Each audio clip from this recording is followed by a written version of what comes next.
어디 내 새끼한테 손을 대? 그 말이 은행 로비에 울려 퍼진 순간 모든 시선이 저에게 쏠렸습니다. 불과 몇 분 전 저는 며느리 수정이를 흐뭇하게 바라보고 있었습니다. 그때였습니다. 은행원 주제에 건방지게! 짝! 그 남자의 손이 며느리의 뺨을 때리는 소리가 제 심장을 찢어버렸습니다. 수정이가 충격에 비틀거리며 창구에 손을 짚는 모습이 보였습니다. 죄송합니다. 정말 죄송합니다. 수정이가 떨리는 목소리로 고개를 숙이는 그 모습을 보는 순간 속에서 불덩이가 치밀어 올랐습니다. 며느리가 당한 그 수모가 내 삶을 송두리째 뒤집는 일이 될 줄은 그때는 정말 몰랐습니다.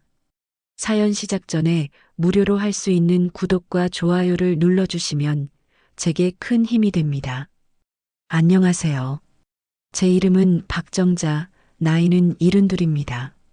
사람들은 저를 남대문 시장의 산증인 혹은 왕언니라고 부릅니다. 제 손마디를 보면 제가 살아온 인생이 다 보인다고들 합니다. 마디마디 굵어지고 뒤틀린 손가락, 거북이 등껍질처럼 딱딱해진 손바닥. 새벽동이 트기도 전에 남대문 시장의 차가운 좌판을 쓸고 밤늦도록 손님들과 옷값을 두고 실랑이 하며 닳고 다른 세월의 훈장이지요. 24살에 남편을 저 세상으로 보내고 갓난쟁이 아들 영수를 등에 업고 이 시장에 들어왔습니다. 가진 것 하나 없이 오직 악과 깡으로 버텼습니다. 여자 혼자 애 키우며 장사한다고 얕보는 사내들, 돈 몇 푼으로 사람 무시하는 손님들, 그 모진 세월을 이겨내려다 보니 목소리는 커지고 성질은 불같아졌습니다. 그렇게 50년 가까이 시장 구석에서 옷장사를 하며 아들을 키웠습니다. 제 청춘을 다 바친 곳이지요. 그렇게 키운 아들이 장가를 간다며 한 여자를 데려왔을 때 제 마음은 참 복잡했습니다. 10년 전의 일입니다. 곱게 자란 티가 역력한 희고 고운 얼굴의 그 아이가 과연 이 억척스러운 시어미와 잘 지낼 수 있을까? 저를 보고 겁부터 먹지는 않을까? 걱정이 태산 같았습니다. 그 아이가 바로 제 며느리 수정이입니다. 그런데 수정이는 제 걱정이 무색할 만큼 참으로 속 깊고 야무진 아이였습니다. 주말마다 찾아와 제 가게 일을 돕겠다며 나섰고 거친 시장 사람들과도 스스럼 없이 어울렸습니다. 제 까랑까랑한 목소리에 놀라지도 않고 오히려 어머니, 목 아프시겠어요. 제가 대신할게요라며 따뜻한 배즙을 챙겨주는 아이였습니다. 제 못난 손을 보고 어머니, 이 손으로 우리 남편을 키워주셔서 감사해요라며 제 손을 꼭 잡아주던 그 따뜻함을 저는 지금도 잊을 수가 없습니다. 수정이는 결혼 후에도 일을 그만두지 않았습니다. 은행원이라는 번듯한 직업을 가진 며느리가 저는 늘 자랑스러웠습니다.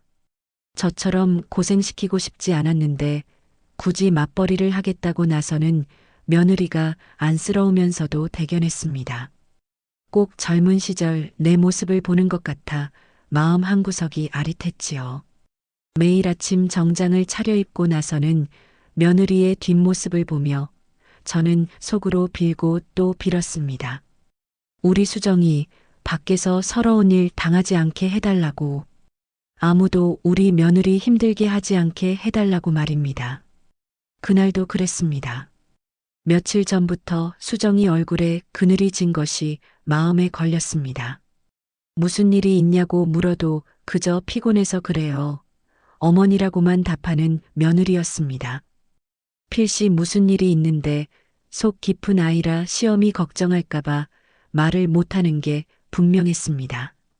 마침 손주 녀석 초등학교 입학 기념으로 적금 통장이라도 하나 만들어줄 요량으로 저는 며느리가 일하는 은행으로 향했습니다. 오랜만에 나서는 바깥 구경에 마음이 들떴습니다. 시장 골목을 나서자 저를 아는 상인들이 연신 인사를 건넸습니다. 어이구 왕언니, 어디 행차하셔? 우리 정자 언니 오늘따라 얼굴이 더 곱네. 좋은 일 있어? 저는 손을 저으며 대꾸했습니다. 별일은 무슨, 우리 며느리 보러 간다. 그 말 한마디에 다들 부러운 눈빛을 보냅니다. 아이고, 그 똑똑하고 예쁜 며느리 말이야? 언니는 참 복도 많아. 그렇습니다. 남들은 다 제가 아들 복이 훤하다고 하지만 저는 며느리 복이 더 큽니다. 제게는 딸이나 마찬가지인 아이니까요. 은행 문을 열고 들어서자 시원한 공기와 함께 돈 냄새, 그리고 사람 사는 냄새가 훅 끼쳐왔습니다. 창구 너머로 보이는 며느리의 모습에 저절로 미소가 지어졌습니다.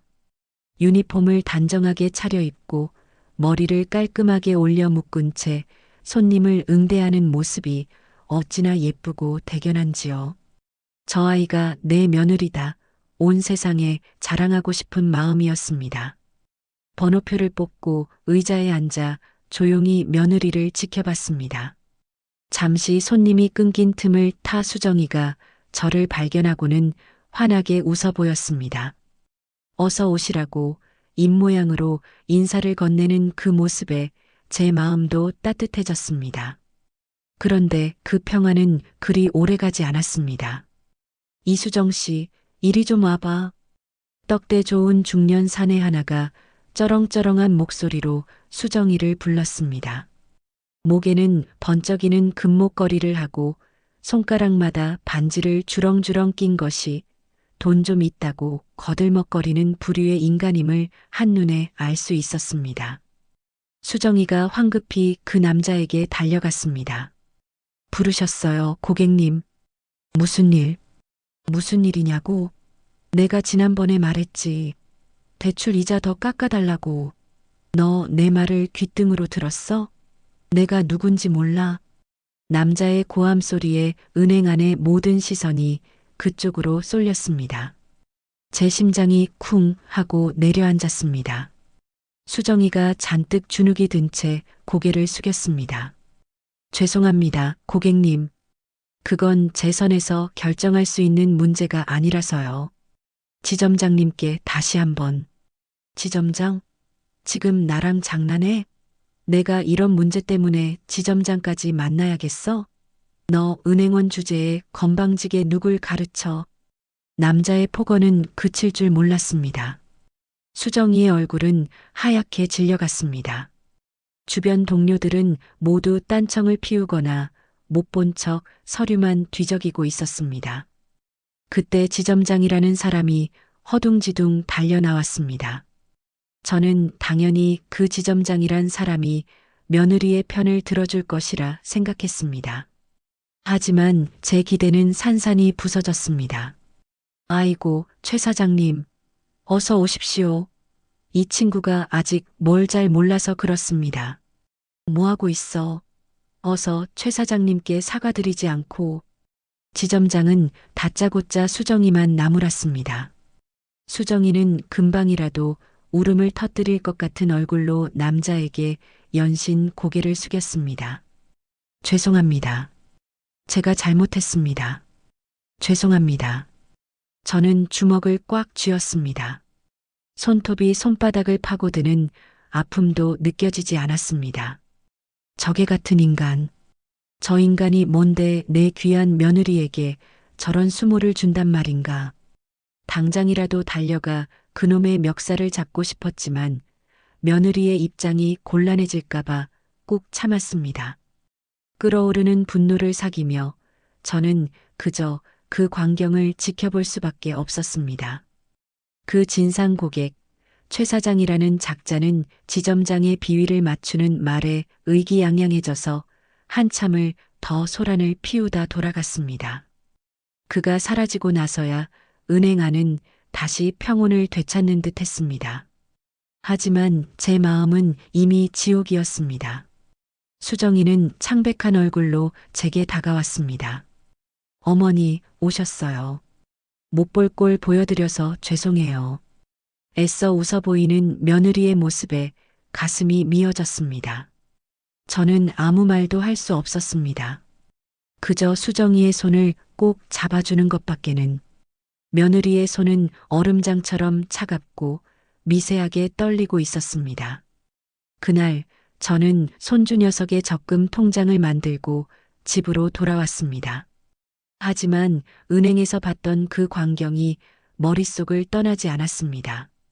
죄 없는 내 며느리가 사람들 앞에서 고개를 숙이고 모욕을 당하던 그 모습, 그리고 그것을 방관하던 동료들과 오히려 며느리를 탓하던 지점장의 얼굴까지, 그 모든 것이 제 속을 뒤집어 놓았습니다.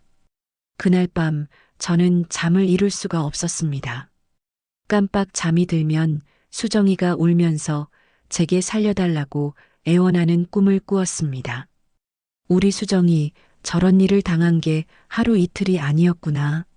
저 착해 빠진 것이 저한테는 실은 내색 한번 안 하고 속으로 얼마나 끙끙 앓았을꼬. 생각할수록 피가 거꾸로 솟는 것 같았습니다. 이대로는 안 된다. 저런 인간 같지 않은 놈에게 내 새끼가 계속 짓밟히게 둘 수는 없다. 50년 시장 바닥에서 구르며 배운 것이 있다면 가만히 있으면 가만히로 본다는 세상의 이치였습니다. 이제는 제가 나서야 할 때였습니다. 다음 날 저는 다시 그 은행으로 향했습니다. 어제와는 다른 마음이었습니다. 제 마음속에는 오직 한 가지 생각뿐이었습니다. 내 새끼는 내가 지킨다. 그때는 몰랐습니다. 그 결심이 제 인생뿐만 아니라 그 은행의 운명까지 송두리째 뒤흔드는 거대한 폭풍의 시작이 될 줄은 말입니다. 그날 이후 제 세상은 온통 잿빛이 되었습니다. 웃어도 웃는 게 아니었고 밥을 먹어도 모래를 씹는 것 같았습니다. 눈을 감으면 어른거리는 것은 온통 하얗게 질린 채 고개를 숙이던 며느리의 얼굴뿐이었습니다. 그깟 돈이 뭐라고, 그깟 VIP 고객이 뭐라고 내 귀한 새끼를 저렇게 함부로 대하는가. 생각할수록 가슴속 천불이 꺼지지를 않았습니다. 다음 날 저녁 아들 내외가 퇴근 후 집으로 들렀습니다. 현관문 열리는 소리에 달려나가 며느리의 얼굴부터 살폈습니다. 어제보다 더 수척해진 얼굴, 웃고는 있지만 눈가에 드리워진 깊은 그늘을 보니 제 마음이 또 한 번 무너져 내렸습니다. 수정아, 어서 와라. 저녁은 먹었고? 네, 어머니. 오는 길에 간단히 먹었어요. 이건 어머니 좋아하시는 과일이에요. 제 손에 과일 봉지를 들려주는 며느리의 손이 유난히 힘이 없어 보였습니다. 아들놈은 뭐가 좋은지 소파에 벌러덩 드러누워 텔레비전만 보고 있었습니다. 저 속도 모르는 놈. 제 마누라가 밖에서 어떤 꼴을 당하는지도 모르고 저리 태평한가 싶어 등짝이라도 한 대 후려치고 싶은 걸 꾹 참았습니다. 부엌에서 과일을 깎는 며느리의 뒷모습을 보며 문득 제 젊은 시절이 겹쳐 보였습니다. 24살 꽃다운 나이에 남편을 앞세우고 시장 바닥에 내던져졌던 그날. 사방은 온통 낯선 사람들 뿐이었고 어린 아들은 칭얼대고 당장 내일 먹을 쌀 한 톨 없던 막막한 현실. 그때 저를 가장 힘들게 했던 것은 배고픔도 고된 노동도 아니었습니다. 바로 사람들의 무시였습니다. 젊은 과부가 독하다 독해. 저러다 딴 산에 만나 애만 고생시키겠지. 수군거리는 말들, 벌레 보듯 훑어내리는 시선들. 그 서러움을 이겨내기 위해 저는 더욱 독해져야 했습니다. 목소리를 높이고 눈에 힘을 주지 않으면 금방이라도 잡아먹힐 것 같은 정글 같은 곳이었으니까요. 그렇게 50년을 싸우고 또 싸웠습니다. 이제는 시장에서 저를 함부로 대하는 사람이 아무도 없습니다. 제 이름 석자 박정자가 곧 법이고 힘이 되었으니까요. 그런데 제 며느리는 저와는 너무 다른 사람이었습니다. 싫은 소리 한 번 할 줄 모르고 억울한 일을 당해도 속으로 사귀는 착해 빠진 사람. 그 순한 성정이 험한 세상을 어떻게 버텨낼까 늘 노심초사했습니다. 저는 며느리가 저처럼 독하게 살지 않기를 바랐습니다. 적어도 제 자식들은 저처럼 이 악물고 살지 않아도 되는 세상을 만들어주고 싶었습니다. 그래서 더 악착같이 돈을 모으고 아들을 가르쳤습니다. 그런데 아니었습니다. 세상은 변하지 않았습니다. 장소만 시장 바닥에서 번듯한 은행으로 바뀌었을 뿐 힘없는 사람을 짓밟고 무시하는 인간들은 여전히 존재했습니다.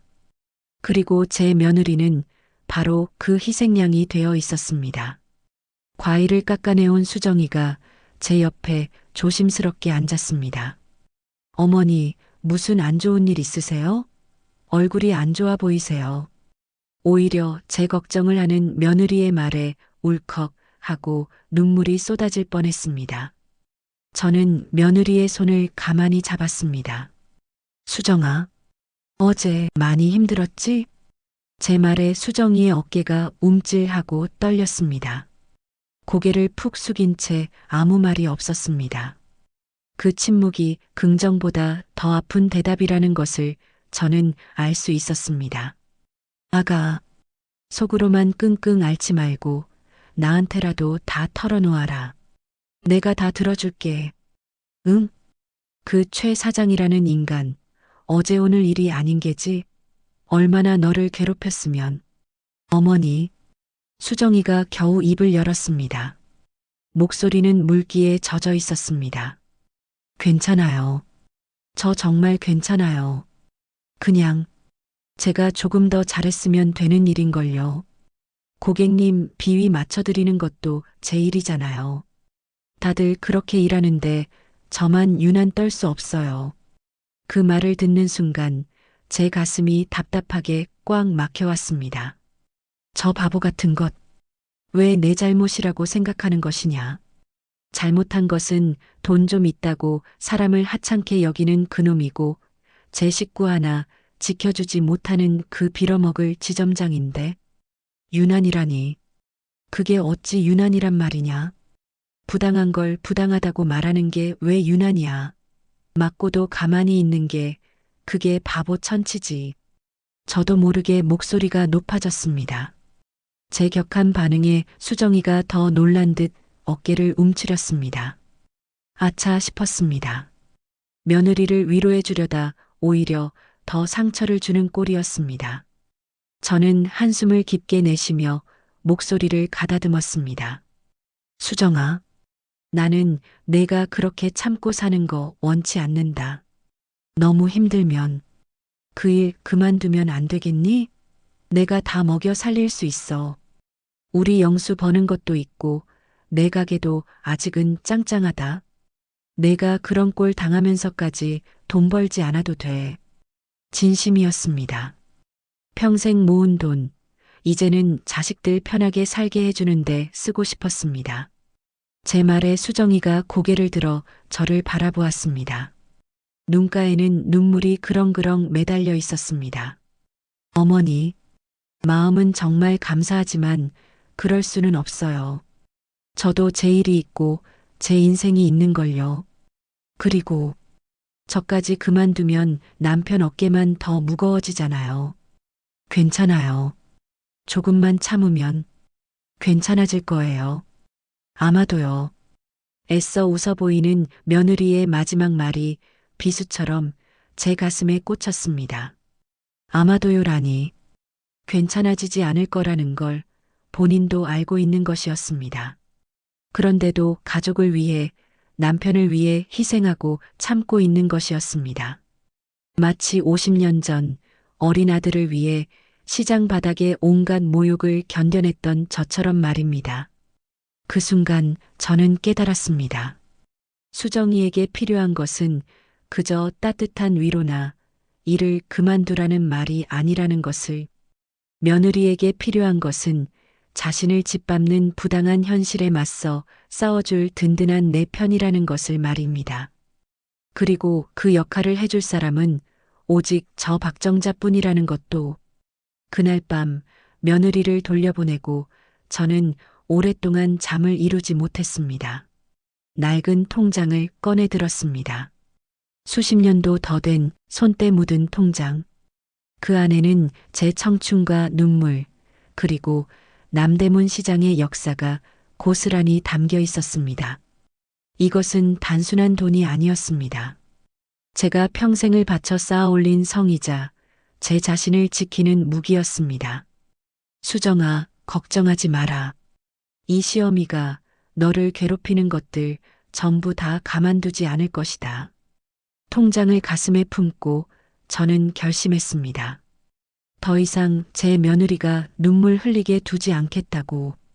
내 새끼를 건드린 대가가 얼마나 혹독하고 무서운 것인지 뼈저리게 느끼게 해주겠다고. 다음 날 아침 저는 평소보다 일찍 눈을 떴습니다. 밤새 뒤척이느라 잠을 설쳤지만 정신은 오히려 맑았습니다. 제 마음속에 들끓던 분노는 차갑게 식어 단단한 칼날처럼 벼려져 있었습니다. 오늘 나는 싸우러 갑니다. 내 새끼를 지키기 위한 전쟁을 치르러 갑니다. 시장에 나가기 전 저는 장롱 가장 깊숙한 곳을 열었습니다. 수십 년 된 낡은 비단함. 그 안에는 제가 시집올 때 친정 어머니가 유일하게 해주신 옥비녀 하나와 남편이 죽기 전 제 손에 쥐어준 낡은 금반지, 그리고 제 인생의 희로애락이 담긴 낡은 통장 하나가 들어 있었습니다. 저는 어제 꺼내보았던 그 통장을 다시 꺼내 가슴에 품었습니다. 이것이 오늘 제가 휘두를 칼이자 방패였습니다. 은행 문이 열리는 시간에 맞춰 집을 나섰습니다. 시장 골목을 지날 때마다 저를 아는 상인들이 의아한 눈으로 저를 바라봤습니다. 평소 같으면 가게 문을 열고도 남았을 시간에 잔뜩 비장한 표정으로 어딜 가냐는 눈치였습니다. 저는 그들의 인사에 가볍게 고개만 까딱하고 걸음을 재촉했습니다. 은행에 도착했을 때 제 심장은 이상하리만치 차분했습니다. 어제와 같은 자리에 앉아 창구에서 일하는 며느리를 지켜봤습니다. 수정이는 여전히 애써 웃으며 손님을 맡고 있었지만 그 미소 뒤에 숨겨진 불안과 피로가 제 눈에는 선명하게 보였습니다. 가슴이 저며왔지만 저는 입술을 굳게 다물었습니다. 오늘 이 모든 것을 끝내야만 했습니다. 1시간쯤 지났을까? 제 예감은 틀리지 않았습니다. 은행의 자동문이 열리며 어제 그 인간, 최 사장이라는 자가 거들먹거리며 들어왔습니다. 오늘은 골프복 차림이었습니다. 그의 뒤로는 비서처럼 보이는 젊은 남자가 골프 가방을 메고 따라붙었습니다. 최 사장은 은행 안을 한번 쓱 훑어보더니 곧장 수정이가 있는 창구로 향했습니다. 제 심장이 쿵 하고 내려앉았습니다. 올 것이 왔구나. 어이, 이수정 씨. 나왔는데 안 보여? 수정이가 화들짝 놀라 자리에서 일어났습니다. 아, 오셨어요, 사장님. 어서 오세요. 어서 오긴 뭘 어서 와. 내가 어제 말한 건 어떻게 됐어? 아직도 안 된다는 극에 짖는 소리 하려고? 최 사장은 삿대질까지 해가며 목소리를 높였습니다.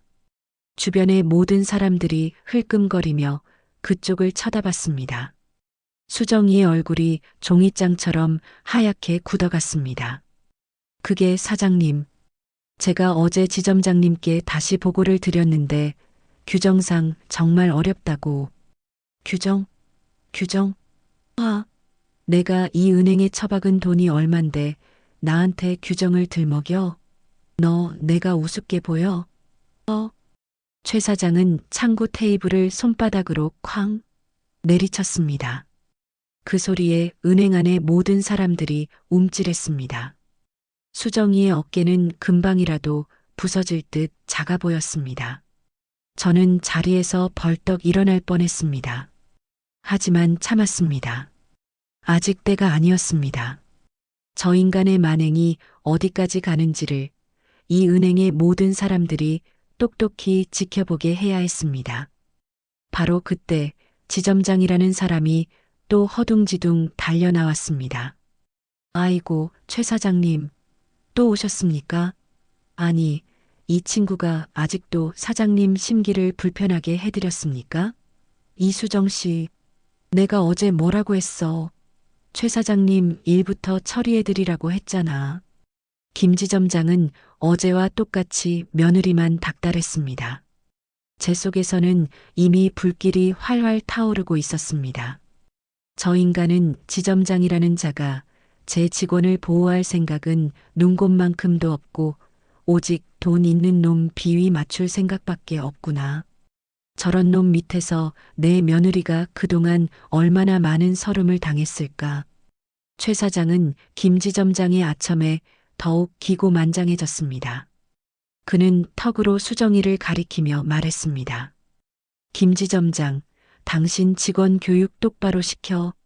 내가 오늘 아침부터 골프 치러 가야 하는데 이 여자 때문에 기분 다 잡쳤잖아. 어떻게 책임질 거야? 아이고, 당연히 저희가 책임져야지요. 이 친구가 오늘 사장님 기분 상하게 해드렸으니 벌을 받아야 마땅합니다. 이수정 씨 뭐해? 어서 최 사장님께 무릎 꿇고 사죄드리지 않고. 무릎을 꿇으라는 말이 김지점장의 입에서 나오는 순간 저는 제 귀를 의심했습니다. 세상에 어떻게 사람에게 저런 말을 할 수가 있단 말인가. 저것은 인간이 아니었습니다. 수정이의 눈에서 기어이 눈물 한 방울이 툭 하고 떨어졌습니다. 그렁그렁 맺힌 눈물을 애써 참으며 수정이는 천천히 무릎을 굽히려 했습니다. 그 모습을 보는 순간 제 이성의 끈이 완전히 끊어져 버렸습니다. 제가 자리에서 벌떡 일어나 그쪽으로 달려가려는 순간이었습니다. 최 사장이 한 발 더 나아갔습니다. 무릎만 꿇으면 다야? 약값은 줘야지, 약값은. 내 오늘 아침 기분 잡친 정신적 피해 보상? 그러면서 그가 손을 번쩍 들었습니다. 어디네 새끼한테 손을 대. 저는 거의 비명을 지르며 달려나갔습니다. 하지만 제 외침보다 그의 손이 더 빨랐습니다. 짝! 세상이 무너지는 듯한 소리였습니다. 그 육중한 손바닥이 제 며느리의 하얀 뺨을 남김없이 후려쳤습니다. 수정이가 악소리도 못 내고 옆으로 휘청 비틀거리며 창구에 겨우 손을 짚었습니다. 휘날리는 머리카락 사이로 순식간에 붉게 부어오르는 뺨이 보였습니다. 그 순간 제 머릿속 모든 생각이 사라졌습니다. 세상의 모든 소리가 멎고 오직 제 심장이 터질 듯이 뛰는 소리만 들렸습니다. 죄송합니다. 정말 죄송합니다. 뺨을 맞고도 수정이는 본능적으로 고개를 숙이며 사과를 하고 있었습니다. 떨리는 목소리, 공포에 질린 눈동자, 속절없이 흘러내리는 눈물. 그 모습을 보는 순간 제 안에서 무언가 단단히 부서져 내렸습니다. 동시에 50년간 억눌러왔던 모든 분노와 서름이 시커먼 용암처럼 들끓어오르기 시작했습니다. 이제 더 이상 참을 이유가 없었습니다. 체면도 며느리의 입장도 아무것도 생각나지 않았습니다.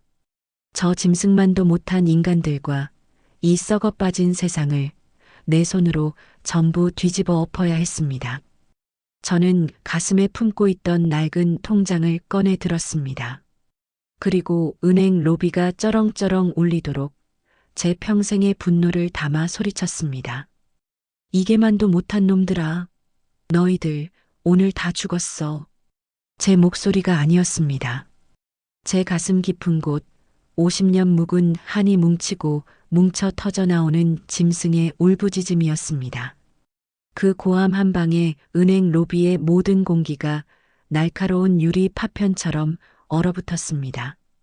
왁자지껄하던 기계 소음, 사람들의 웅성거림, 그 모든 것이 거짓말처럼 멎었습니다. 모든 시선이 활화산처럼 분노를 터뜨리는 제게로 못 박혔습니다. 뺨을 맞고 바닥에 주저앉아 있던 며느리 수정이도 당황한 기색이 역력한 최 사장과 김지점장도 멀찍이서 구경하던 손님들과 창구 너머의 은행 직원들까지도 모두가 숨을 죽인 채 지옥에서 올라온 악귀처럼 분노로 온몸을 부들부들 떠는 저를 바라보고 있었습니다. 최 사장이란 놈이 어이없다는 듯 헛웃음을 터뜨렸습니다. 그 웃음소리가 제 분노에 기름을 부었습니다. 뭐야, 이 할망구는? 노망이 났나? 여기가 어디라고. 어디서 굴러먹던 뼈다귀인데 함부로 주둥이를 놀려. 당신 지금 내가 누군지 알고. 닥쳐. 그 더러운 주둥이 함부로 놀리지 마. 제 고함에 최 사장의 말이 끊겼습니다. 저는 한치의 망설임도 없이 성큼성큼 그놈에게로 다가갔습니다. 제가 한 걸음 다가갈 때마다 제 안의 불길은 더욱 거세게 타올랐습니다. 제 기세에 눌렸는지 떡대 같은 사내가 저도 모르게 뒷걸음질을 쳤습니다. 그 비굴한 모습에 경멸감이 치밀었습니다. 그래, 미쳤다. 내 새끼 뺨을 후려치는 걸 두 눈으로 똑똑히 보고도 가만히 있으면 그게 어미냐? 그게 사람이냐? 제 고함에 은행하는 완전한 정적에 휩싸였습니다. 저는 바닥에 주저앉아 넋이 나간 채 저를 올려다보는 며느리에게로 향했습니다. 그리고 수정이의 가녀린 어깨를 감싸 안아 일으켜 세웠습니다. 제품에 기댄 며느리의 몸이 가늘게 떨리고 있었습니다. 수정아, 일어나. 허리 펴. 저런 것들 앞에서 고개 숙이지 마. 내가 뭘 잘못했는데? 왜 내가 죄인처럼 떨어야 하는데? 제품에 안긴 며느리는 아이처럼 흐느끼기 시작했습니다. 그동안 꾹꾹 눌러 참아왔던 모든 서름과 억울함이 한꺼번에 터져나오는 듯 했습니다. 제 어깨가 며느리의 뜨거운 눈물로 축축하게 젖어들었습니다. 저는 며느리의 등을 쉼없이 토닥이며 불타는 눈으로 어쩔 줄 몰라 하는 김지점장을 노려봤습니다. 제 지옥 불같은 눈빛을 마주한 김지점장은 저도 모르게 움찔하며 시선을 피했습니다. 그리고 너 지점장이라는 놈. 제 손가락이 정확히 김지점장의 심장을 겨냥하듯 향했습니다. 넌 더 나쁜 놈이야. 내 직원 하나 지켜주지 못할 망정. 돈 있는 놈 편에 서서 무릎을 꿇으라고? 그게 내 놈이 앉은 그 무거운 자리에서 할 짓이야? 내 놈 눈에는 저 반짝이는 금목걸이, 기름진 와이셔츠만 보이고 여기서 땀 흘려 일하는 내 며느리의 눈물은 안 보였더냐? 내 놈도 자식 키우는 애비일 것 아니냐? 내 귀한 딸이 밖에서 이런 꼴을 당했어도 이따위로 행동할 수 있었겠느냐? 제 호통에 김지점장은 얼굴이 하얗게 질린 채 아무 말도 하지 못했습니다. 그저 입만 뻐끔거리며 식은 땀만 줄줄 흘릴 뿐이었습니다. 은행 안은 물을 끼얹은 듯 조용했습니다. 오직 며느리의 흐느낌과 제 거친 숨소리, 그리고 제 심장이 북처럼 울리는 소리만이 로비를 가득 채웠습니다. 뭐 하는 거야? 경비 없어? 저 미친 할망구 당장 끌어내. 안 끌어내고 뭐해? 최 사장이 그제야 정신을 차린 듯 고래고래 소리를 질렀습니다. 그의 고함에 은행 구석에 서 있던 청원경찰 2명이 어쩔 줄 모르겠다는 표정으로 마지못해 제게 다가왔습니다. 어머님, 진정하시고. 일단 여기서 이러시면 업무 방해입니다. 비켜. 저는 뱀처럼 차갑고 날카로운 목소리로 쏘아붙였습니다. 내 몸에 손 하나라도 댔다간 너희들 오늘 당장 이 은행에서 밥줄 끊기는 것은 물론이고 내 놈들 목숨으로 갚아야 할 것이야. 내 말이 허튼 소리인지 아닌지 직접 시험해 보려거든 어디 한번 다가와 보거라. 저는 눈을 부라리며 소리쳤습니다. 제 눈에서 뿜어져 나오는 살기 어린 기세에 아직 점디 젊은 경비들은 더 이상 다가오지 못하고 서로의 눈치만 보며 머뭇거렸습니다. 그들은 본능적으로 느꼈을 겁니다. 제가 그냥 동네 시끄러운 노인네가 아니라는 것을. 저는 다시 제 통장을 주워들었습니다. 저는 그것을 들고 창구 위에 보란 듯이 세게 내리치며 소리쳤습니다. 김지점장, 눈 똑바로 뜨고 잘 들어라. 나 박정자다. 제 이름을 외치는 순간 창구 안쪽에 있던 나이 지긋한 부지점장 한 명의 얼굴이 새하얗게 질리다 못해 잿빛으로 변하는 것이 보였습니다. 그는 들고 있던 서류 뭉치를 바닥에 와르르 쏟으면서 믿을 수 없다는 듯 저와 제 손에 들린 통장을 번갈아 쳐다보았습니다. 그의 입에서 작게 새어나오는 신음소리가 들렸습니다. 설마 그분이. 하지만 젊은 김지점장은 여전히 사태 파악을 못하고 있었습니다. 박정자, 그게 누군데요, 할머니? 여기가 어디라고 와서 행패야. 함부로 남의 영업장에서 소란 피우면 어떻게 되는지 법으로 보여드려요? 이 통장 안 보여? 장식으로 들고 다니는 것 같아? 이 은행이 처음 이 자리에 문을 열던 날 내가 1호로 만든 통장이다. 내 놈이 그 번듯한 책상에 앉아받아 처먹는 월급이 다 이 할미 주머니에서 나간 돈이란 말이다. 저는 통장을 김지점장의 눈앞에 들이밀었습니다. 통장 표지에는 붓글씨로 쓰인 듯한 고객번호 1번 박정자라는 글씨가 50년의 세월을 고스란히 머금은 채 선명하게 박혀 있었습니다. 은행 창립 기념일에 맨 처음 발급된, 이제는 누렇게 빛이 바래고 모서리가 닳아버린 바로 그 통장 원본이었습니다. 이것은 단순한 종이 쪼가리가 아니었습니다. 제가 시장 바닥에서 구르며 흘린 피와 땀, 그리고 남대문 시장의 흥망성쇠가 담긴 제 인생 그 자체이자 살아있는 역사책이었습니다. 내가 오늘부로 이 은행에 있는 내 돈, 단돈 10원도 남김없이 싹 다 빼겠다. 어디 한번 잘 먹고 잘 살아봐라. 나뿐만이 아니야. 이 통장이 어떤 의미인지, 남대문 시장 상인들이 어떤 사람들인지 내 놈들 뼈저리게 느끼게 해줄 테니 거리 알아라. 제 선언에 부지점장의 다리가 마침내 힘이 풀린 듯 후들거리다 의자에 주저앉는 것이 보였습니다. 그는 황급히 김지점장의 팔을 잡아 끌며 거의 울부짖듯이 속삭였습니다. 지점장님, 저분 그 전설의 남대문 왕언니, 우리 은행 창립 공신. 하지만 이미 때는 늦었습니다. 저는 며느리를 부축한 채 뒤도 돌아보지 않고 은행 문을 향해 걸어갔습니다. 아무도 감히 저를 막지 못했습니다. 모세가 홍해를 가르듯 사람들이 저절로 길을 터주었습니다. 은행 문을 열고 나서기 전 저는 마지막으로 한마디를 차갑게 남겼습니다. 오늘 이 일을 반드시 후회하게 만들어주마. 차가운 말을 남기고 은행을 나서는 제 등 뒤로 누군가 다급하게 경찰에 신고하는 소리가 들려왔습니다. 하지만 저는 조금도 두렵지 않았습니다. 오히려 오랫동안 막혀있던 속이 뻥 뚫리는 듯한 해방감마저 느껴졌습니다. 이것은 끝이 아니었습니다. 이제 겨우 통쾌한 복수의 서막이 올랐을 뿐입니다. 저들이 저지른 죄값을 상상할 수 있는 가장 혹독한 방식으로 치르게 할 것입니다. 내 이름 박정자를 걸고 반드시. 은행 문을 나서자 차가운 가을바람이 제 붉게 달아오른 뺨을 스쳤습니다. 하지만 제 안에서 들끓는 불길은 꺼질 줄을 몰랐습니다.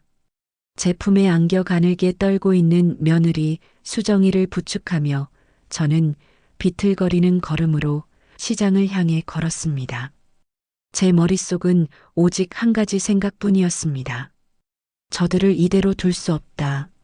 내 며느리의 눈에서 흐른 피눈물을 저들은 진짜 피로 갚게 해야만 한다. 어머니, 저 때문에 일이 너무 커졌어요. 어떡해요? 수정이가 울먹이며 말했습니다. 저는 걸음을 멈추고 며느리의 젖은 얼굴을 마주 봤습니다. 아가, 이건 너 때문이 아니야. 잘못한 놈들이 벌을 받는 건 당연한 이치다.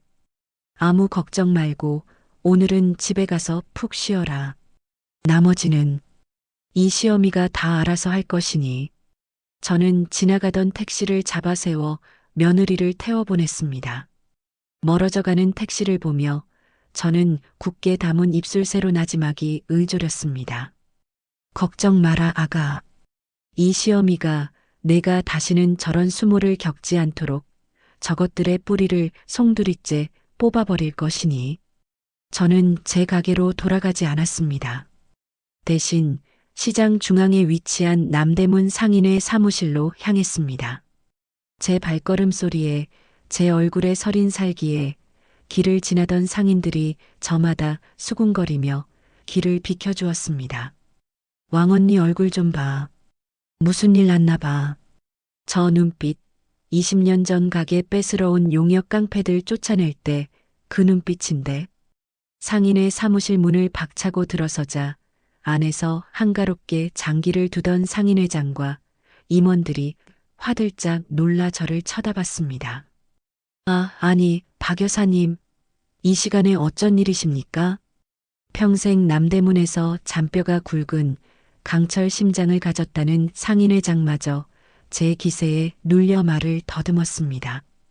저는 대답 대신 사무실 중앙에 놓인 커다란 회의용 탁자를 손바닥으로 거세게 내리쳤습니다. 전부 모여. 지금 당장 남대문 시장 상인 전부를 긴급 소집해. 제 고함에 사무실 안의 공기가 얼어붙었습니다. 상인회장은 잠시 망설이는 듯 했지만 제 눈빛에서 보통 일이 아님을 직감하고는 즉시 전화기를 집어들었습니다. 지금 알려. 즉시 상인회관 3층 대강당으로 전원 집합하라고. 왕언니 박정자 여사님께서 긴의하실 말씀이 있단 말이다. 10분도 채 되지 않아 시장 전체에 설치된 낡은 스피커에서 상인회장의 다급한 목소리가 울려 퍼졌습니다. 알립니다. 남대문 시장 상인 여러분께 긴급히 알립니다. 지금 즉시 모든 장사를 멈추고 상인회관 3층 대강당으로 모여주시기 바랍니다. 다시 한번 알립니다. 왕언니 박정자 여사님께서. 시장이 술렁이기 시작했습니다. 왕언니의 긴급 소집. 그것은 지난 10년간 단 한 번도 없었던 일이었습니다. IMF 외환위기 때 시장 전체가 도산 위기에 처했을 때, 그리고 시장을 통째로 밀어버리려는 대기업에 맞서 싸웠을 때, 딱 2번뿐이었습니다. 상인들은 저마다 가게 문을 걸어 잠그고 무슨 일이냐며 웅성거리며 상인회관으로 향했습니다. 15분 뒤 300명은 좋게 들어가는 대강당은 발 디딜 틈도 없이 상인들로 가득 찼습니다. 모두의 시선이 굳은 표정으로 연단에 서 있는 제게로 향했습니다. 저는 마이크를 잡았습니다. 그리고 떨림 없는 목소리로 조금 전 은행에서 있었던 일을 모두 털어놓았습니다.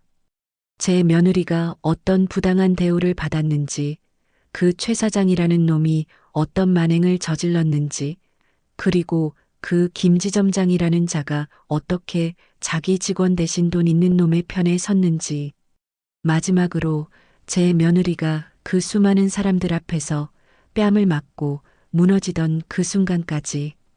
제 이야기가 이어지는 동안 강당 안은 완전한 침묵에 휩싸였습니다. 그리고 이야기가 끝났을 때 그 침묵은 거대한 분노의 함성으로 폭발했습니다. 어떤 개 같은 놈이 감히 왕언니 며느님을 건드려. 그 은행 당장 찾아가서 쑥대밭으로 만들어버립시다. 김지점장, 최 사장, 그놈들 모가지 따러 갑시다. 강당은 금방이라도 전쟁터로 변할 듯 들끓었습니다. 저는 손을 들어 그들을 진정시켰습니다. 여러분, 저 또한 당장이라도 달려가 그놈들의 머리채를 잡고 싶습니다. 하지만 우리는 저들과 같은 짐승이 되어서는 안 됩니다. 제 말에 모두가 숨을 죽이고 저를 바라봤습니다. 우리는 우리만의 방식으로 싸워야 합니다. 저들이 가장 두려워하는 방식으로 저들의 숨통을 끊어 놓아야 합니다. 저는 잠시 숨을 골랐다. 결연한 목소리로 외쳤습니다. 여러분, 저들은 우리의 돈을 보고 사람을 무시했습니다. 그렇다면 우리는 바로 그 돈으로 저들을 심판해야 합니다. 우리 남대문 시장 상인들의 돈이 그깟 VIP 고객 한 명의 돈보다 얼마나 무서운지 뼈저리게 느끼게 해줘야 합니다. 제 말이 끝나자 한쪽 구석에서 수산물 가게를 책임지는 억척스러운 목포댁이 벌떡 일어나 외쳤습니다. 왕언니 말이 맞습니다. 당장 그 빌어먹을 은행에 있는 내 돈 싹 다 빼버립시다. 나도 빼겠소. 내 전 재산이 거기 다 들어있는데 당장 다른 은행으로 옮겨버릴 거요. 우리 가게 돈 전부 빼. 직원들 월급 통장까지 싹 다 바꿉시다. 분노는 순식간에 행동으로 옮겨붙었습니다.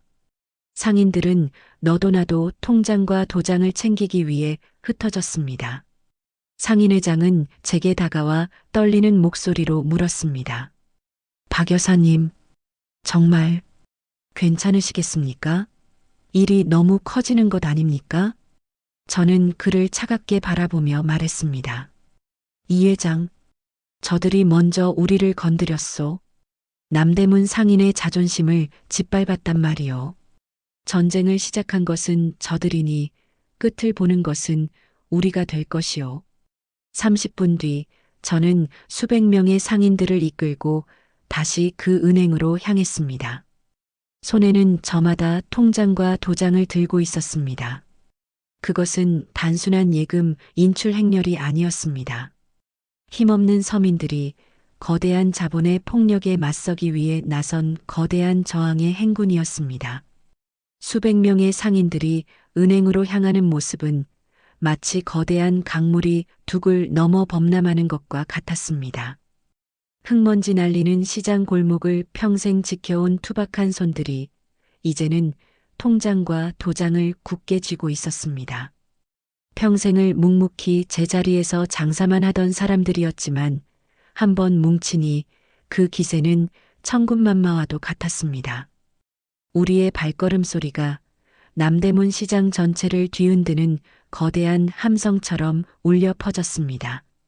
왕언니 며느리가 당한 서름을 우리가 갚아주자. 는 외침이 곳곳에서 터져나왔습니다.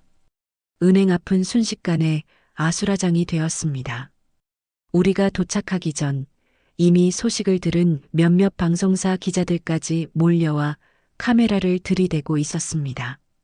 김 지점장은 사색이 된 얼굴로 어딘가에 계속 전화를 해댔고 뒤늦게 출동한 경찰들은 늘어나는 인파에 어쩔 줄 몰라 하며 본서에 지원 요청만 반복하고 있었습니다. 하지만 우리는 조금도 동요하지 않았습니다. 그저 묵묵히 차례를 기다리며 은행 문 앞에 길게 줄을 늘어섰습니다.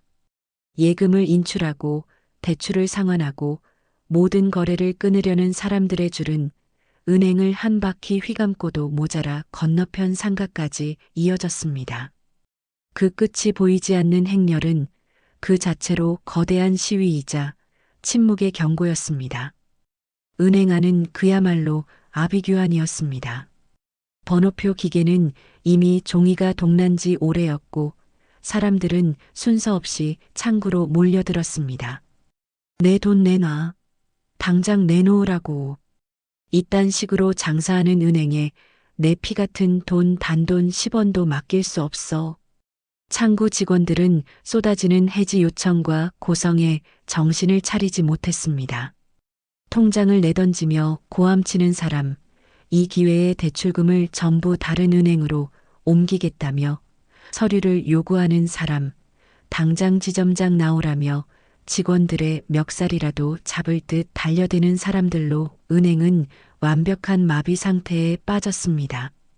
평생 기계처럼 돈만 세던 은행원들은 돈의 진짜 주인이 분노했을 때 어떤 일이 벌어지는지를, 그들의 안온했던 일상이 얼마나 허약한 기반 위에 서 있었는지를 온몸으로 겪고 있었습니다.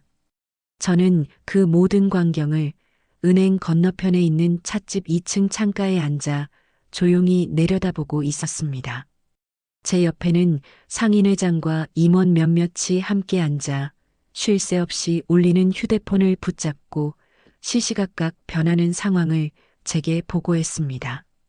왕 언니, 지금 1시간 만에 빠져나간 돈이 200억이 넘는답니다. 지점에 현금이 바닥나서 본사에 긴급 지원을 요청했다는 소문이 돕니다.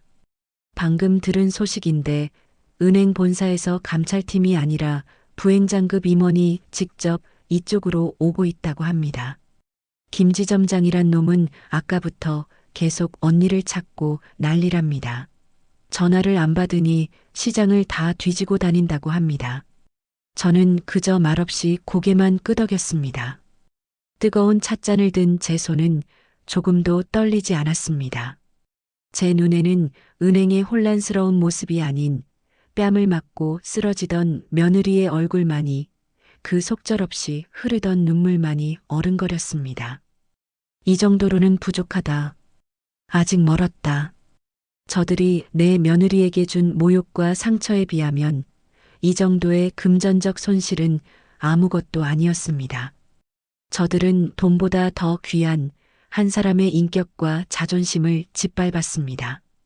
그 빚은 돈으로는 절대 갚을 수 없는 것이었습니다. 해가 저물어갈 무렵 마침내 은행은 백기를 들었습니다. 전산 시스템 장애로 인한 영업 임시 중단이라는 궁색한 핑계가 적힌 안내문을 내걸고 셔터를 내려버린 것입니다. 하지만 상인들은 흩어지지 않았습니다. 오히려 누군가 가져온 돗자리를 깔고 라면, 물을 끓이며 밤을 샐 기세로 은행 앞을 지켰습니다. 내일 아침 문 열자마자 내 돈 다 찾아갈 테니 밤새 돈 준비나 단단히 해놓으라는 고함 소리가 밤새도록 이어졌습니다. 우리의 분노는 쉽게 사그라들 불이 아니었습니다. 그날 밤 제 휴대폰이 불이 나기 시작했습니다. 처음 보는 번호로 수십 통의 전화가 걸려왔습니다. 김지점장이었습니다. 저는 받지 않았습니다. 잠시 후 이번에는 문자가 쏟아지기 시작했습니다. 그 내용은 참으로 가관이었습니다.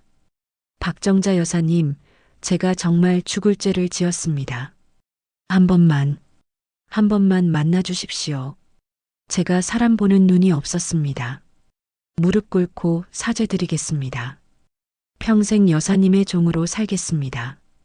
제발 제 목숨이 경각에 달렸습니다. 본사에서 당장 제 목을 자른다고 합니다.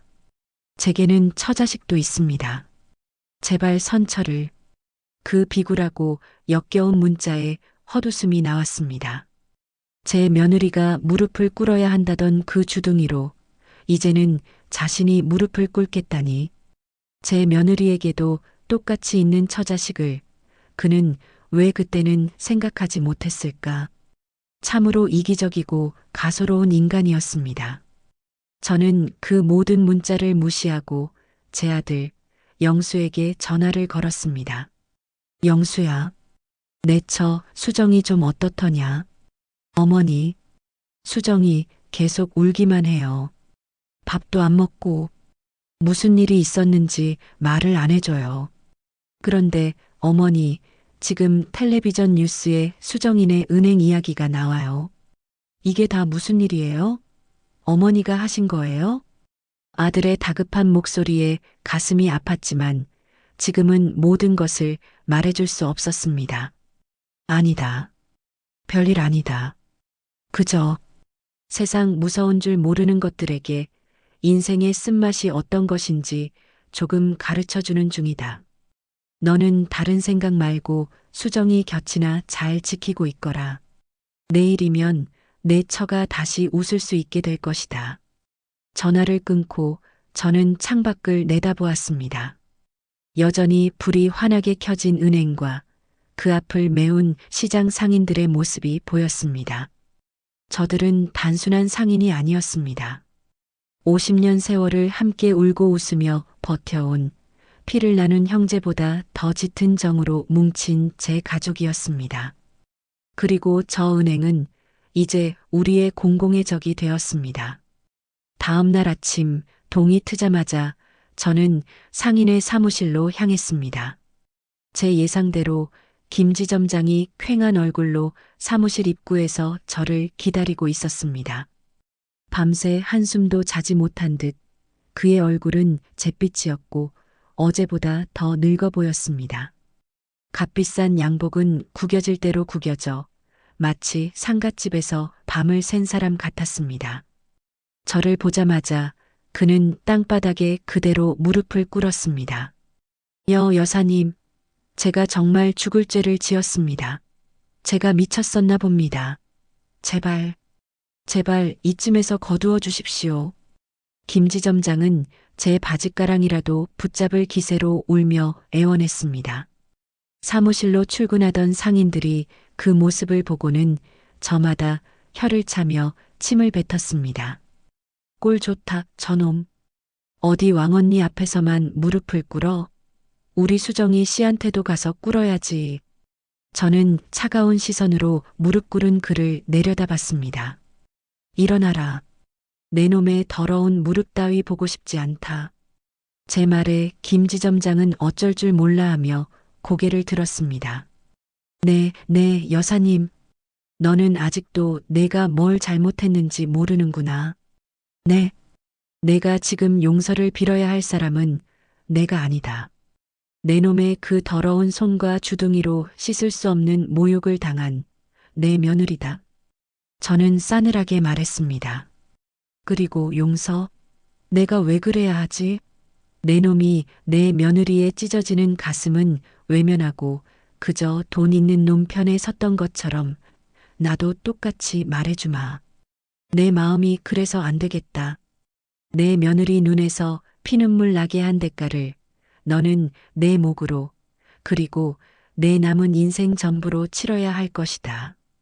제 단호한 말에 김지점장의 얼굴에서 마지막 희망의 빛이 사라졌습니다. 그는 망연자실한 표정으로 바닥에 주저앉았습니다. 바로 그때 상인의 사무실 밖이 요란하게 소란스러워졌습니다.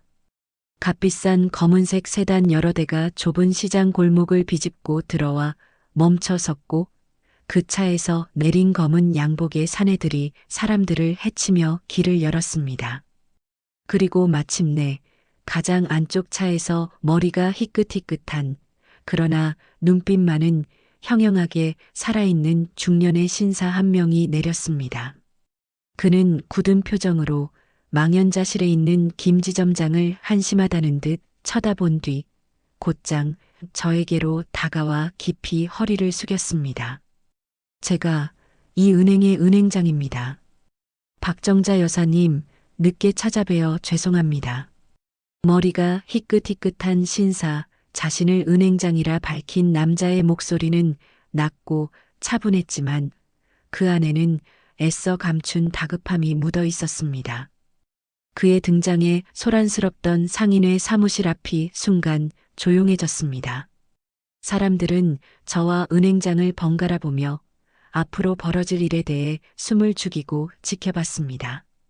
바닥에 주저앉아 있던 김지점장은 은행장의 등장에 거의 혼절할 듯한 표정으로 고개를 떨궜습니다. 저는 팔짱을 낀 채 미동도 없이 은행장을 바라봤습니다. 제 눈에는 그가 은행의 왕으로 보이지 않았습니다.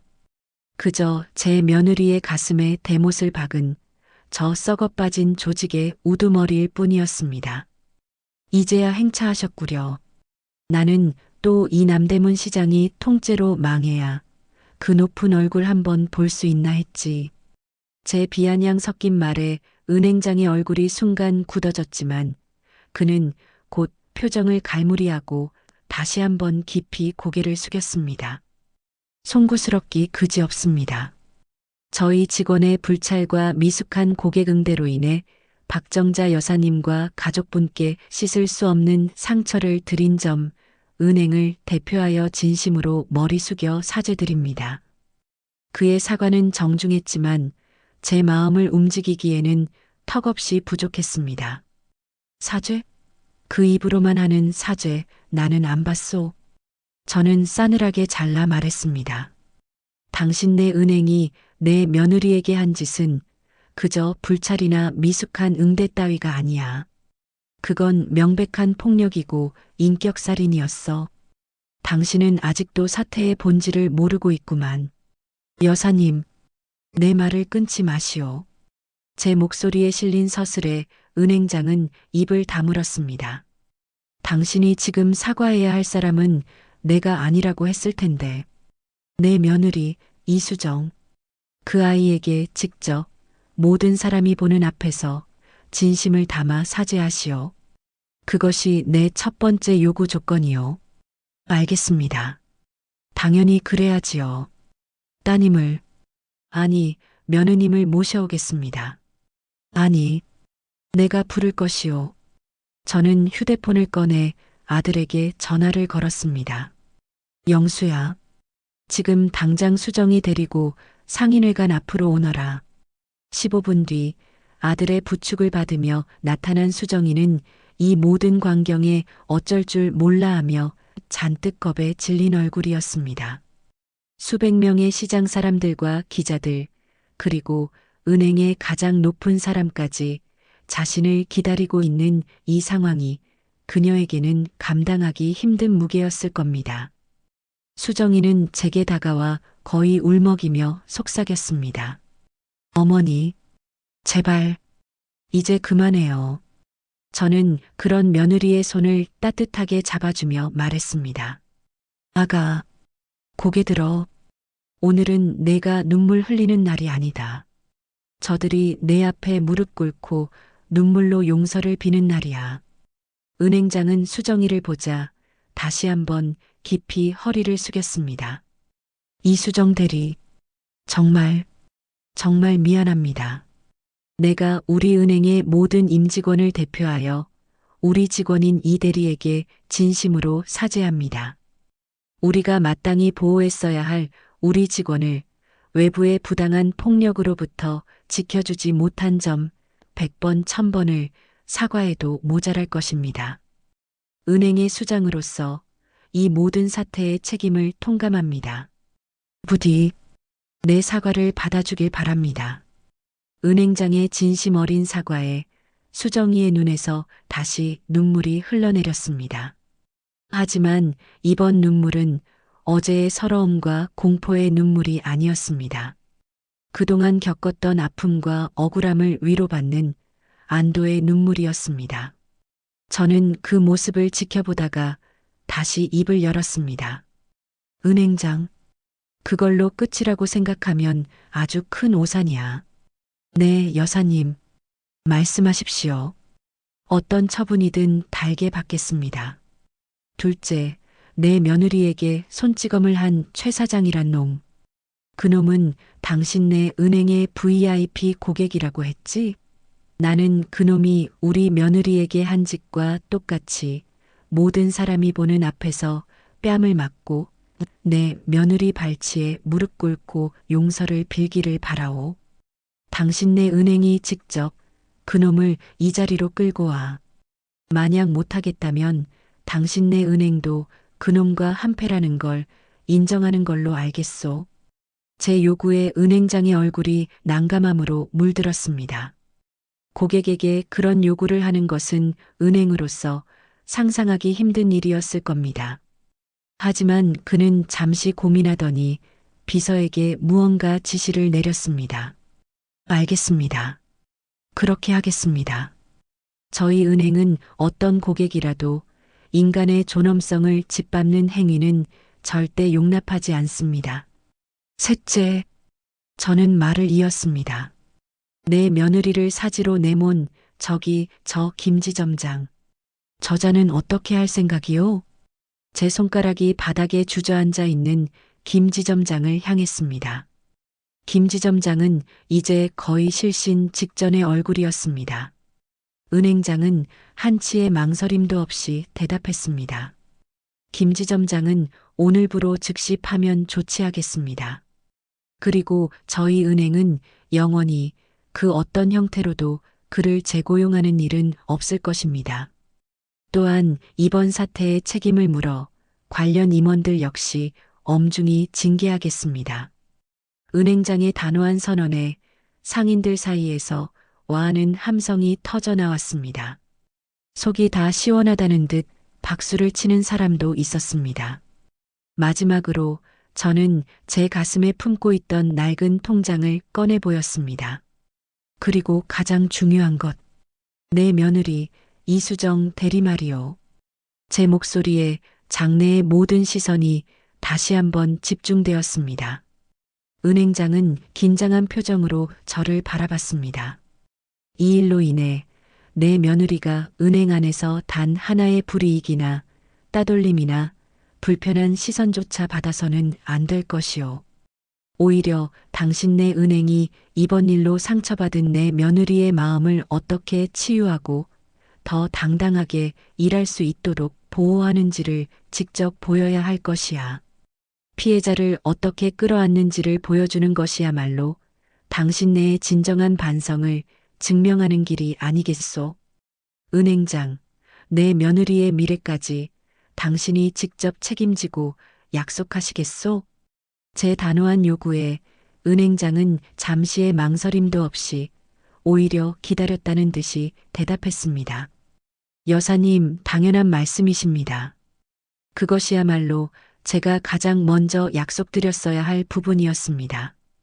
이수정 대리의 신변은 제가 직접 책임지고 완벽하게 보호하겠습니다. 그 어떤 불이익도 없을 것임을 은행장의 이름으로 약속드립니다. 그리고 괜찮으시다면 회사의 진심 어린 사과와 위로의 의미를 담아 이수정 대리를 본사 인재개발팀으로 특별 발령하여 더 안전하고 나은 환경에서 능력을 마음껏 펼칠 수 있도록 지원하고 싶습니다. 부디 허락해 주시겠습니까? 은행장의 파격적인 제안에 며느리 수정이의 눈이 커졌고 주변의 상인들 사이에서도 놀라움의 탄성이 터져 나왔습니다. 저는 잠시 며느리의 얼굴을 바라본 뒤 조용히 고개를 끄덕였습니다. 그리고 저는 손에 들고 있던 낡은 통장을 은행장 앞에 내밀었습니다. 이것은 당신네 은행 역사 그 자체와도 같은 내 인생의 증표요. 오늘 나는 이 통장을 해지하기로 결심했었소. 제 말에 은행장의 얼굴이 새하얗게 질렸습니다. 그는 지점장 몇 명의 목보다 이 통장이 상징하는 역사와 신뢰를 잃는 것이 더 두려웠던 것입니다. 여사님, 제발 그것만은. 내 말은 아직 끝나지 않았소. 저는 통장을 사이에 두고 은행장의 눈을 똑바로 쳐다봤습니다. 이 통장을 해지하지 않는 마지막 조건이요. 나는 당신네 은행이 어떻게 바뀌는지 내 두 눈으로 똑똑히 지켜볼 것이요. 내 며느리가 겪은 것과 같은 일이 두 번 다시는 이 땅의 어떤 은행에서도 일어나지 않도록 당신네 은행이 먼저 본보기를 보이시오. 진심으로 반성하고 있다면 그 진심을 모든 국민이 납득할 수 있도록 행동으로 증명해 보이란 말이오. 은행장, 내 말이 무슨 뜻인지 알아들었을 거라 믿소. 이 약속, 이 자리에서 하시겠소? 은행장은 잠시 말이 없었습니다. 그는 제 눈에 담긴 한평생을 꿋꿋하게 살아온 한 인간의 존엄과 분노를 읽고 있었습니다. 그리고 아주 잠시 뒤 그는 결심한 듯 깊고 단호하게 고개를 숙였습니다. 네, 여사님. 그 약속 반드시 지키겠습니다. 그의 대답을 듣고 나서야 저는 비로소 굳게 닫혀있던 제 마음의 빗장을 조금 열었습니다. 길고 길었던 싸움이 마침내 끝나가고 있었습니다. 1시간 뒤 최 사장이라는 자가 은행장의 비서들에게 거의 끌려오다시피 이 자리로 다시 나타났습니다. 그는 어제의 그 거만함은 온데간데 없이 사색이 된 얼굴로 며느리 앞에 무릎을 꿇었습니다. 그리고 은행장의 서늘한 눈빛 아래 그는 떨리는 손으로 자신의 뺨을 내리쳐야만 했습니다. 모든 것이 제가 원했던 대로 이루어졌습니다. 정의는 승리했고 악은 심판받았습니다. 저는 눈물을 닦고 일어서는 며느리의 어깨를 그 어느 때보다도 굳게 감싸 안았습니다. 그 폭풍 같던 날이 지나고 시장에는 거짓말 같은 평화가 찾아왔습니다. 은행 앞을 가득 메웠던 상인들은 모두 제자리로 돌아갔고 언제 그런 일이 있었냐는 듯 다시 활기찬 아침을 맞이했습니다. 하지만 세상은 분명히 조금 변해 있었습니다. 아침 뉴스는 온통 한 시민의 용기가 거대 은행을 바꾸다라는 식의 이야기들로 떠들썩했고 우리 시장은 때 아닌 유명세를 치르고 있었습니다. 상인들은 마치 큰 전쟁에서 이긴 개선장군처럼 어깨를 펴고 손님을 맞았습니다. 다음 날 아침 저는 돋보기를 꺼내 들고 배달된 신문을 펼쳤습니다. 그리고 일면 전체를 차지한 큼지막한 제목을 보았습니다. 고객과 직원의 존엄성 앞에 저희의 오만함을 머리 숙여 반성합니다. 은행장의 이름으로 실린 그 글에는 이번 사태에 대한 철저한 진상규명과 책임자 처벌, 그리고 무엇보다 돈의 가치보다 사람의 가치를 우선하겠다는 뼈를 깎는 다짐이 빼곡하게 담겨 있었습니다. 폭행 가해자였던 최 사장에 대한 모든 금융거래 중단 조치와 법적 대응 방침, 김 지점장의 파면과 관련 임원들의 중징계 내용, 그리고 감정 노동에 시달리는 모든 직원을 보호하기 위한 구체적인 시스템 개선안까지 은행장은 약속, 그 이상을 보여주었습니다. 저는 그 기사를 정성껏 오려내어 제 낡은 1호 통장과 함께 비단함 가장 깊숙한 곳에 넣었습니다.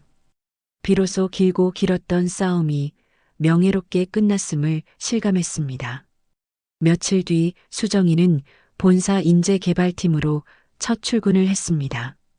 아침에 현관을 나서는 며느리의 뒷모습은 이전과는 완전히 달라 보였습니다. 어깨는 활짝 펴져 있었고 걸음걸이에는 자신감이 넘쳤습니다. 더 이상 주눅 들거나 누군가의 눈치를 보지 않았습니다. 제게 환하게 웃으며 손을 흔드는 그 모습을 보니 제 마음속 응어리가 비로소 완전히 씻겨 내려가는 듯 했습니다. 그 주 주말 저는 모처럼 솜씨를 발휘해 성대한 저녁상을 차렸습니다. 며느리 수정이가 좋아하는 갈비찜과 잡채, 그리고 아들놈이 환장하는 얼큰한 김치찌개까지 부엌에서 음식 냄새가 고소하게 퍼져나가자 제 마음도 덩달아 따뜻하게 녹아내리는 듯 했습니다. 며칠 전까지만 해도 전쟁터 같았던 제 마음이 이제는 잔치집처럼 풍요로워졌습니다. 어머니, 제가 도와드릴게요. 어느새 부엌으로 들어온 수정이가 제 옆에 섰습니다. 본사로 출근하면서 한결 밝아진 며느리의 얼굴에는 다시 예전의 화사한 웃음꽃이 피어 있었습니다. 저는 며느리의 손을 잡아 끌어 식탁 의자에 앉혔습니다. 됐다. 오늘은 아무것도 하지 말고 앉아있기만 해. 다친 데는 좀 어떠냐? 멍은 이제 다 가셨어? 네, 어머니. 약 바르고 했더니 괜찮아요. 얼굴에 멍은 사라진 지 오랜데요. 뭘? 이제는 정말 괜찮아요. 수정이가 저를 보며 옅게 미소 지었습니다. 그 미소가 제게는 세상 그 어떤 것보다 값진 보상이었습니다. 잠시 침묵이 흘렀습니다. 수정이가 먼저 입을 열었습니다. 어머니, 고맙습니다. 그 한마디에 너무나 많은 의미가 담겨 있다는 것을 저는 알 수 있었습니다. 그리고 죄송해요. 어머니께 걱정만 끼쳐드리고 일까지 이렇게 크게 만들어서 저 때문에 시장분들까지 고생하시고. 아가, 저는 며느리의 말을 잘랐습니다. 사과할 사람은 내가 아니야. 그리고 고마워할 사람도 내가 아니다. 오히려 내가 너에게 고맙다. 네, 어머니가. 저한테요? 수정이가 의아한 눈으로 저를 바라봤습니다. 그래. 나는 평생 내 자신과 내 아들밖에 모르고 살았다. 시장 바닥에서 살아남으려면 독해져야만 했고 내 것만 챙겨야 했지. 그런데 내가 우리 집에 오고 나서 나는 처음으로 내 새끼가 한 명 더 생겼다는 게 어떤 기분인지 알게 됐어. 지켜주고 싶은 사람, 아프면 대신 아파주고 싶은 사람. 그런 내 식구가 하나 더 늘었다는 게 얼마나 큰 행복인지. 이번에 내 덕에 그걸 다시 한번 똑똑히 깨달았다. 그러니 내가 너한테 고마운 게 맞지. 제 진심 어린 말에 수정이의 눈에 다시 눈물이 그렁그렁 맺혔습니다. 하지만 이번에는 울지 않고 환하게 웃었습니다. 어머니, 저도 어머니가 제 어머니라서 정말 좋아요. 사실 그날 어머니가 은행에 나타나 소리쳐 주셨을 때 저는 너무 무서웠지만 한편으로는 너무 든든하고 행복했어요.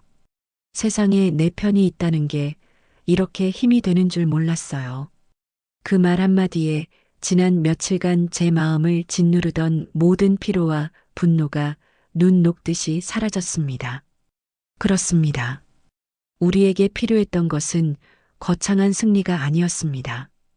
그저 서로의 마음을 확인하는 이 따뜻한 말 한마디였습니다. 곧이어 아들 영수가 퇴근하고 돌아왔고 우리는 오랜만에 다 함께 식탁에 둘러앉았습니다. 니야, 우리 엄마 솜씨 죽지 않았네. 갈비찜, 이거 진짜 맛있다. 수정아, 당신도 많이 먹어. 그동안 마음고생하느라 살 빠진 것 좀 봐. 아들놈은 철없이 감탄하며 밥 2그릇을 뚝딱 비웠고 며느리의 밥그릇 위에 갈비찜을 연신 올려주었습니다. 수정이는 그런 남편을 보며 웃음 지었습니다. 그 평범하고 소박한 풍경이 제게는 천만금을 주고도 살 수 없는 행복이었습니다. 식사를 마치고 아들 내외가 설거지를 하겠다며 투닥거리는 모습을 보며 저는 조용히 밖으로 나왔습니다. 밤 공기가 상쾌했습니다. 저 멀리 불이 꺼지지 않는 남대문 시장의 야경이 보였습니다. 제 청춘과 인생이 고스란히 담겨 있는 곳. 저는 그곳을 지키기 위해 싸웠고, 이제는 제 가족을 지키기 위해 싸웠습니다. 평생 무언가를 지키기 위해 살아온 인생이었습니다. 이제와 돌이켜보니 후회는 없었습니다. 제 손에 남은 것은 거친 손마디와 깊은 주름뿐일지라도 제 곁에는 그 무엇과도 바꿀 수 없는 든든한 아들과 딸보다 더 예쁜 며느리가 있으니까요. 저는 이제 칼을 다시 칼집에 넣으려 합니다. 하지만 언제든 내 새끼를 위협하는 자가 나타난다면 저는 한치의 망설임도 없이 다시 그 칼을 뽑아들 것입니다.